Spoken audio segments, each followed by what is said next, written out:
Hello again, Trekkies! Today's topic was an idea submitted by several of you, so thanks for the awesome idea. What if Picard never recovered from being Borg in Best of Both Worlds? Alternate Trek history. The universe is as we know it, up till the point that Data is able to use Captain Picard's link to the Borg to put them to sleep and ultimately get the cube to self-destruct. While the plan succeeds, what doesn't in this scenario is Picard's recovery. He isn't able to just bounce back and continue to be captain of the flagship after a humanizing moment with his brother. Instead, he's left like the XBs we see on the artifact in Season 1 of Picard. Simply a shadow of his former self that will not go on to do the things we saw him do in the Prime timeline. The several submissions suggesting this topic asked specifically if Picard died during this, but I see a few problems with that. Mainly that Q has shown a willingness to step in and correct Jean-Luc's premature deaths, which would hamper this premise altogether. Riker retains the rank of captain and takes on the rest of the Enterprise's missions while Jean-Luc is taken care of by Starfleet Medical and his brother's family. Commander Shelby is too valuable as a Borg strategist to remain Riker's first officer, and Data is promoted into the role of number 1, with Worf taking the place of the ship's second officer. The events of Brothers are largely unchanged, except for Data's extremely long lock code being done in the voice of Jonathan Frakes. Riker is less apprehensive to children, and in Suddenly Human, he's able to give Jono better advice. Not only avoiding getting stabbed, but successfully convinces the youth to stay with humans. He even manages to avoid war, as Jono's genuine resolve to stay sways his captain father's resolve, though it does strain future relations with the Talarians. Coming to the events of Reunion, we create a major fork in the road. With Picard gone, Kempek doesn't come looking for Federation assistance in mediating the transition of power. In true Duras fashion, he has Gowron killed and becomes the leader of the Klingon High Council. This leads to him dissolving the peace treaty with the Federation. While it does not lead to outright war yet, the tinder is piled awaiting a match to be struck. But on the plus side, Kalar is still alive, but does not yet reveal to Worf that he has a son. Being the captain and having strict feelings about a captain not jeopardizing themselves unnecessarily, he never goes on the mission in Future Imperfect. First Officer Data, being immune to the gas, beams back to the ship safely, and the bored kid on Alpha Onaya 3 is never discovered. Wesley Crusher saves Riker's life in Final Mission, but doesn't have the same connection he does with Picard. The mission to Malcor 3 sees Geordi LaForge as the undercover operative that must suffer, which is perfectly on brand for LaForge. And also, in true Geordi fashion, he manages to mess up the Malcorian nurse extorting him for sex, actively having her sedate him instead. Q's fascination with Riker ended after Hyde and Q, so I don't think the trip to Sherwood Forest takes place. In the drumhead, hey folks, me from the editing room here. I wanted to bust in and do an update to this drumhead entry, because I had a whole thing, but the more I think about it, nothing other than the hatch explosion in engineering would have happened. There wouldn't have been a trial, Norrisat would not have been involved, and that would be that. And a few episodes later, I somehow had nothing in my script about the Mind's Eye. I think the Romulans do still capture Geordi, because he must suffer. But there's no reason for them to turn him against the Kryosian Klingon governor. He's probably brainwashed into trying to assassinate the ruler of another Federation planet. Now, back to the actual video. So the events of Redemption are a pretty tame non-issue. Since Duras is now just the unopposed ruler of the Empire, there's no need for a civil war or for the Romulans to supply it. But behind the scenes, the two powers are working together at the highest levels. During Darmok, Riker actually figures out what the Tamarian captain wanted to do based on body language, and keeps him from getting mortally wounded. However, he doesn't have the same Shakespearean charm as Picard, and fails to make a further meaningful bond. Further contact is required with the children of Tama before an understanding can be reached. Riker puts up with Ensign Ro just long enough to complete the mission finding the Bajora and exposing Admiral Kennelly, but doesn't trust her enough to extend an invitation to join the crew. The only change in Silicon Avatar is that Riker's still on the Enterprise, but it's Geordi that tries to get into a relationship with the colony project leader Carmen, only to watch her taken by the crystalline entity. While Spock does go to Romulus, there's no good way to retrieve him, and the Federation is forced to leave him there. What does become a major issue, though, is the plot to take over Vulcan. Riker still uncovers the fact that there's more going on with the stolen Vulcan ships, but with no team on Romulus, it takes till halfway to Vulcan before the Enterprise gets scans that show the invasion force. At which time, a small fleet of Romulan and Klingon ships uncloak and force the Enterprise to withdraw. It gives Starfleet just enough time to get a small fleet of ships mobilized to Vulcan, though. Enough to keep the combined forces from landing troops and taking back the planet. With no Alexander to save them, the endangered Corvan Gilvos don't survive after the Soliton wave test goes poorly. Riker hooks up with Deanna instead of Ro during Conundrum. We unfortunately don't get as much great non-binary dialogue during the events of The Outcast. Being the next best main cast pilot, Geordi is paired with Soren for the rescue mission. He does try to take an interest and ask the important questions, but Soren isn't interested in Geordi. This does defer their trial and subsequent brainwashing for years, so a slightly better outcome for Soren at least. Cause and effect never turns into a time loop, as it's Riker's idea to decompress the shuttle bay, and being the captain, he just made it in order and 17 days saved. Being the excellent pilot he is, Riker figures out what Nova Squadron was up to quicker than Picard, but comes down on Wesley just as hard. During the Perfect Mate, Riker knows his limits with Kamala and is able to walk away from her. He simply leaves her in Data's hands and lets her be married off as intended. Borg has a little less impact, because what the Borg did to Picard is as critical as dealing with Hugh. The big difference is he doesn't convince Guinan to go see Hugh, and does not waver in the plan to do damage to the Borg, using Hugh as a weapon. While it doesn't have the intended effect of destroying the Borg completely, it does curtail their efforts and causes submatrix collapse in dozens of local vessels in the Alpha and Beta quadrants. Geordi and Ensign Gates become the ones caught up in the Romulan phasing device, but still manage to become unphased during their funeral party. Riker doesn't need the kind of redemption Picard did in The Inner Light, and is more accepting of his circumstances after just a few years, settling in and raising a family. When he wakes up in the real world, this and the accidental romance in Conundrum with Troy accelerates their wedding plans, taking place nude and on Beta Z soon thereafter. After a honeymoon on Risa, they do a reception on Earth when Data's head is discovered in a cave in San Francisco.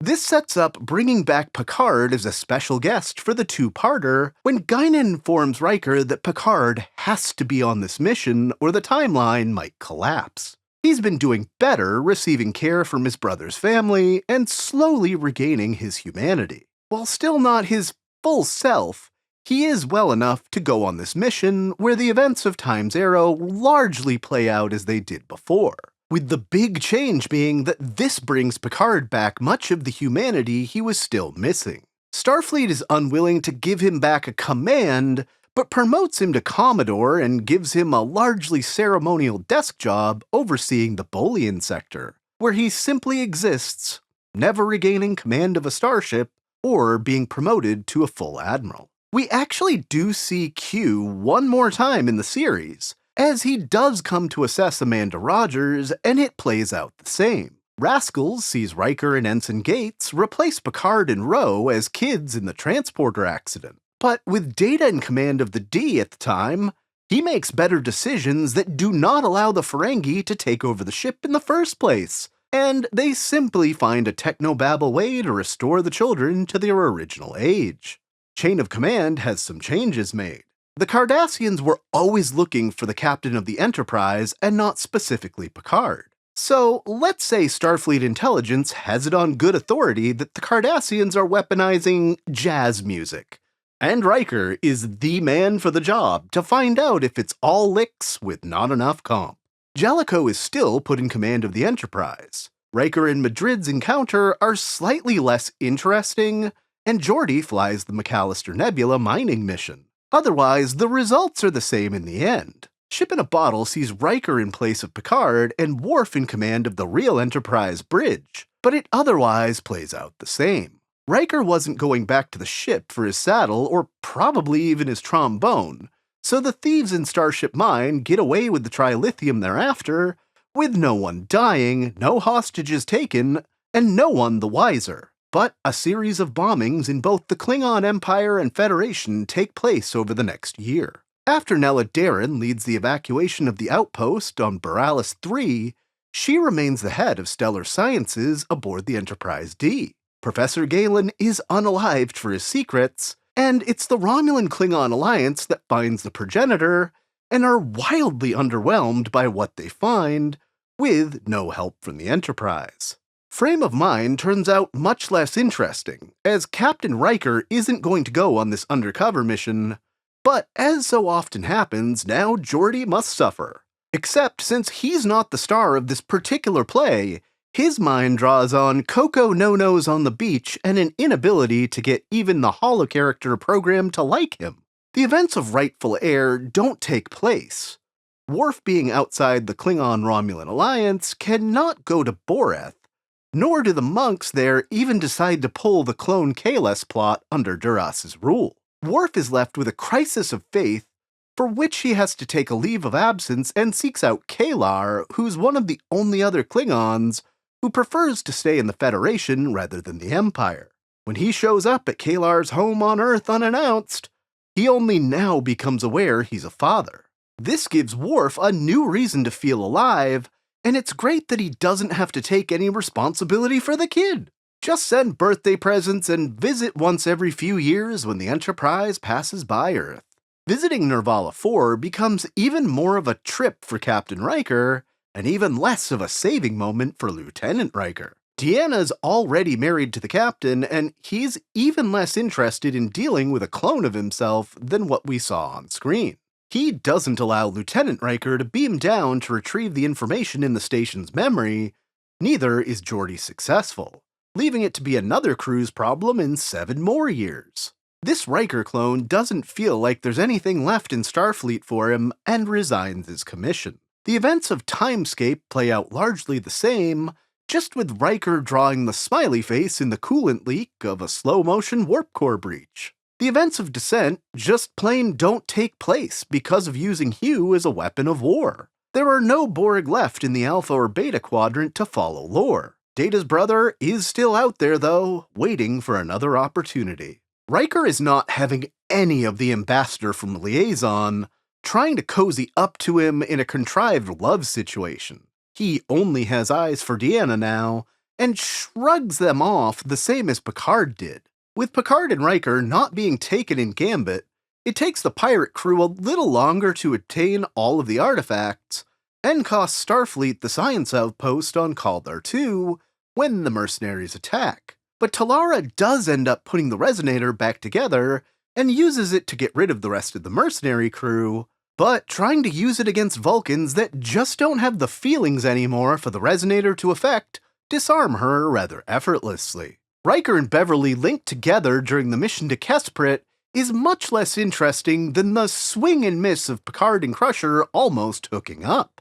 The events of Pegasus play out differently. Without Picard to be Riker's conscience, Admiral Pressman successfully plays Will like a fiddle to get the cloak back from the Pegasus and use it to escape the asteroid without alerting the Romulans to the existence of a Starfleet phasing cloak. And given the renewed hostility from the Klingon-Romulan alliance that both already have cloaking devices, the Federation decides to pull out of the Treaty of Algerons shortly thereafter, and rolling out the regular cloaking device fleet-wide while still trying to work out the bugs in the phasing cloak. Eye of the Beholder plays out similarly, but instead of Worf, Troy sees her husband having an affair, which almost causes her to know what she had to do. Genesis doesn't see Riker turn into a Neanderthal giving people the finger. He goes with Data to retrieve the torpedo and leaves Worf in command, but everything plays out the same otherwise. The events of Firstborn do not take place, as Alexander is brought up with less parental issues and no access to the Klingon Empire. Damon Bach does not genetically manipulate Jason Vigo just for the purposes of messing with Picard. Ro is already a member of the Maquis in this timeline, and preemptive strike never happens. All Good Things doesn't happen either, being just another way for Q to make a point to Picard specifically, and when you remove Jean-Luc from the equation, it's just a normal Tuesday aboard the Enterprise D. Lursa and Bator's motives are a little different in the movie Generations. They already have great power within the Empire, with their brother as the head of the High Council, but they do still make a deal with Soren to create a weapon that will keep the Klingon Empire on top. Though this time, they have a Nechvar-class vessel at their disposal, and straight up destroy the Enterprise D after obtaining its shield frequencies, and having no overt weakness on their own ship. Leaving just a few shuttles and escape pods left, in true fashion, the captain went down with the ship, along with Worf and Data. Deanna and Geordi are the only remaining senior staff to survive the initial destruction of the ship. Though being in sublight escape pods do not outrun the nova of the Viridian Star as Soren gets himself into the Nexus. But if you thought this was the end, you'd be wrong, my friend. Being in the path of the Nexus, LaForge and Deanna go to their respective happy places. While Geordi is perfectly happy with a life where he and Leah Brahms have all those kids he always wanted, Troy knows there's way more going on with this ultimate joy, and Pseudo-Guinan reiterates as much to her. So she takes James Kirk back to Viridian 3, and he keeps Soren busy, while Mrs. Riker reprograms the missile to take out the Klingon battlecruiser instead. Kirk is still unalived in the attempt, but the Enterprise D remains fully intact, and everyone's alive. Given that the beginning of the Dominion War is literally within months of the events of First Contact, and the need for all the capable ships Starfleet has, I'm going to say that the Sovereign-class ship that was originally slated to be the Enterprise E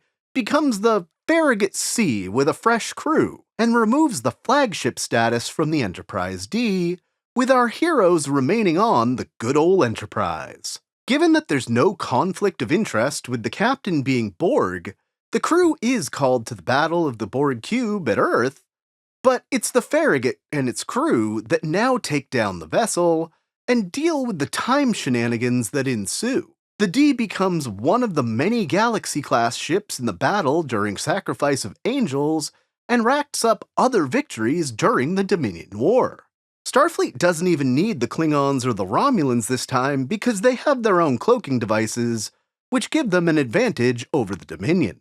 The events of Insurrection play out largely the same, minus Picard's shared moment with Anij.